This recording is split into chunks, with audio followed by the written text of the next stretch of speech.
Advocate Balpasai Bonde High School in Avla welcomes you back to a new session of English 1. Myself, Mrs. Naira Sheikh, your English 1 teacher, has come up with a new video for you. Our today's lesson is lesson number 13, Sultan Ghiyasuddin at the Qazi's court. So let's begin, students. Hundreds of years ago, in the eastern province of Bengal, Sultan Ghiyasuddin Azam Shah ruled the land. So this is a story about Sultan Ghiyasuddin, who ruled over the eastern province of Bengal hundreds of years ago. Now the capital of that particular place of the eastern province of Bengal was known as Sonargaon. Now students, let's see and let's learn more about Sultan Ghiyasuddin's nature. He was a good ruler. He ruled wisely and well. So what type of a ruler was he? He was a very good and a just ruler, an honest ruler. He respected men of learning and had deep regard for law. So he was a person who gave a lot of importance to rules, regulations, and law. In his thinking, there was no one that was unequal. He treated everyone equally. There was no one who was rich nor poor. Everyone was treated in the same manner. One day, while the Sultan was practicing with his bow and arrows, he accidentally wounded the only son of a poor widow. So one day, while he was practicing archery, that is, practicing bows and arrows, at that moment, accidentally, that means by mistake, he wounded the only son of a poor widow. The wounded boy did not survive. So because that boy was wounded very badly, he died. He could not survive. Weeping and wailing, the poor widow went to the Qazi and told him what had happened. So, crying in tension, the poor widow, she ran towards the Qazi and told him everything that had happened. The Qazi was an honest and upright man. So what type of a man was the Qazi? He was a very honest man. He was upright. He was just. He sent an officer to summon the Sultan to his court. When the officer reached the palace, the guards stopped him and inquired about his business. So we seen earlier that the Qazi sent an officer to summon. Summon means to give a notice to the Sultan, calling the Sultan to appear in the court. When the officer reached there to give the summons to the Sultan, you know what happened, students? The guards did not allow the officer to enter the gates of the palace, and they asked him why he had come over here. When they learned that he had come to serve the summons to the Sultan, when they learned that he had come to serve the summons to the Sultan, they were shocked. They refused to let him go inside the palace. So when the guards came to know that this officer has come to give the Sultan the summons, they were shocked, they were surprised, and they refused. That means they did not agree to let the officer go inside. The officer was now in a fix. It means he was now in a trouble. The guards did not allow him to enter the palace, but he knew that he could not return without serving the summons. Now, although the officer was aware that the guards are not allowing him to enter inside, to visit the Sultan and to serve the sermons, but he was also aware of the fact that the Qazi would not entertain him either. The Qazi would not take him back. He had to find a way of reaching the Sultan somehow. What could he do? He thought and thought. Now the officer was in a fix. He was wondering. One side, I am not allowed to enter and meet the Sultan to serve the sermons, while on the other hand, the Qazi also would not take me in if I did not give the sermons to the Sultan. So, what could the officer do now? He was thinking. At last, he began to sound the azan. Now, students, azan is the timely prayer for the Muslims. So, only after the azan is given, it's sounded, only then the Muslims sit down to pray namaz. The call for the prayer loudly just outside the palace. At last, when he did not think of anything else, he sat down and he gave the azan. Now, it was an untimely prayer. Untimely means it was not yet time to give the azan, and before that itself, the officer had sounded the azan. So, this made the Sultan very angry. He was surprised also. It was not yet time for the prayer. When the Sultan heard the loud, untimely call, he was greatly surprised. When he heard the time of the azan and he seen the time in the watch, he came to know that it was not yet time for prayer. Then how could someone sound the azan untimely? He ordered that the man giving the call should be brought before him immediately. So now, the Sultan gives an order to his guards and tells him, whichever man has given the untimely call of the azan, bring him in front of me right now. His soldiers rushed out of the palace gates, caught the officer, and took him to the Sultan within moments. So, what did the soldiers do? They rushed over there to the palace gates, they caught hold of the officer, and they brought him in front of the Sultan. When the officer knelt before the Sultan, he was trembling with fear.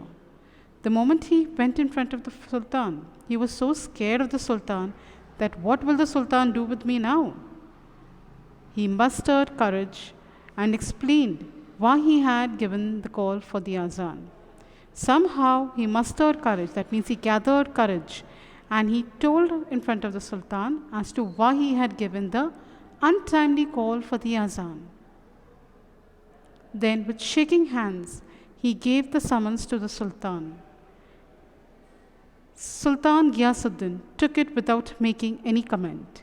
He read the summons and told the officer to go back to the Qazi. He announced that he would appear in the Qazi's court the next day. So, what did he do? He directly gave the summons to the Sultan, and the Sultan, without hesitating, without thinking, or without making any comment, he took the summons, he read the summons, and then he told the officer to go back to the Qazi and inform the Qazi that he would be there the next day in his court. The next morning, the Sultan got ready to appear before the Qazi. The very next morning, what happened? The Sultan also got himself ready to go to the court. He hid a sharp sword in his robe and set out. So before going to the court, he carried a sword into his robe. He hid it inside and then he left for the court. The courtroom was packed with people.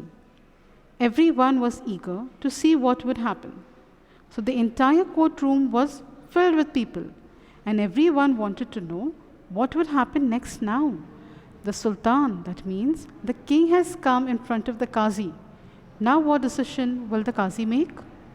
The Qazi entered and took his place on the high seat of honor. So the moment the Qazi came, he directly went and sat down on his seat. In a little while, Sultan Ghiyasuddin entered the courtroom. After some time, what happened, students? Correct. The Sultan entered in the courtroom. Everyone stood up to show respect to the Sultan. But Qazi did not get up. Students, you too might be doing the same. When your teacher enters the classroom, What do you do at first? Correct. You all stand up and greet your teacher and welcome her inside the classroom. Correct, students? In the same manner, when the Qazi entered inside, he took a seat, while when the Sultan entered in, all the people, to give due respect to the Sultan, all stood up from their seats. But the Qazi did not get up. The Sultan stood in the dogs and the trial began. The Sultan was then made to stand in the dogs, as you can see in the image. And then the Qazi started questioning the Sultan in front of the entire crowd. The widow presented her complaint. The Qazi took a note of all the evidences and gave voice, addressed the Sultan. So the widow stated her complaint in front of the entire courtroom. The Qazi, he wrote down all the complaints and the evidences and then took his final decision and addressed. That means he called the Sultan. The Sultan accepted the judgment and apologized to the widow. So what did the Sultan do? He accepted that he was at fault and he was prepared to take whatever punishment the Qazi had asked for. He agreed to pay the fine immediately. The widow felt satisfied that the offense was brought home to the offender. Now, the Sultan, he accepted that he was wrong and he was also willing to pay the fine immediately in front of the court. The widow, she felt happy, she was satisfied that finally someone who had done wrong to her son was punished. When the case was over, the Qazi got up from his high seat of honor. Respectfully, he bowed to the Sultan and requested him to take his seat. So after the case got over, what happened? The Qazi, he moved from his high seat and he then bowed in front of the Sultan to give the Sultan due respect and asked the Sultan to take his seat. That means to be seated. The Sultan then drew the hidden sword from his robe and told the Qazi, I am happy that you did not waver in your duty. You did not hesitate to punish me. Otherwise, I would have beheaded you with my sword. So after the Qazi sat down and the Sultan sat, the Sultan removed the sword that he had hidden into his robe. And what did he tell the Qazi? Correct. He told the Qazi that if you wouldn't have given me a punishment, or if you would have hesitated to punish me and wavered in your duty, I would have taken my sword and I would beheaded you. That means I would have cut off your head. The Qazi then put his hand under the cushion where the Sultan was seated and brought out a whip. So what did the Qazi do? He put his hand under the cushion where the Sultan was sitting and he removed out his whip. He said, Your Majesty, I am happy because you obeyed the law. Otherwise, I would have whipped you in this court. So what did he answer? The Sultan, he said, I am happy that you obeyed by the law. You abided by rules. Otherwise, I would have taken my whipper in my hand and whipped you in the court. The Sultan then got up and embraced the Qazi. Thank God we both did our duty, he said.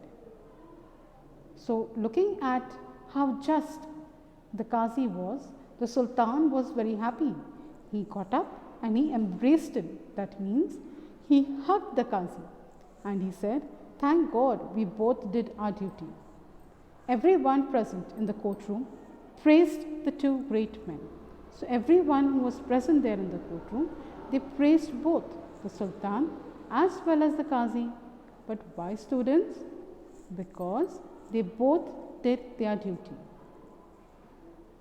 Thank you for watching. I hope you have understood this lesson, students. I would now request everyone to kindly subscribe to our channel to avail the further notifications of our upcoming videos. Thank you and have a nice day.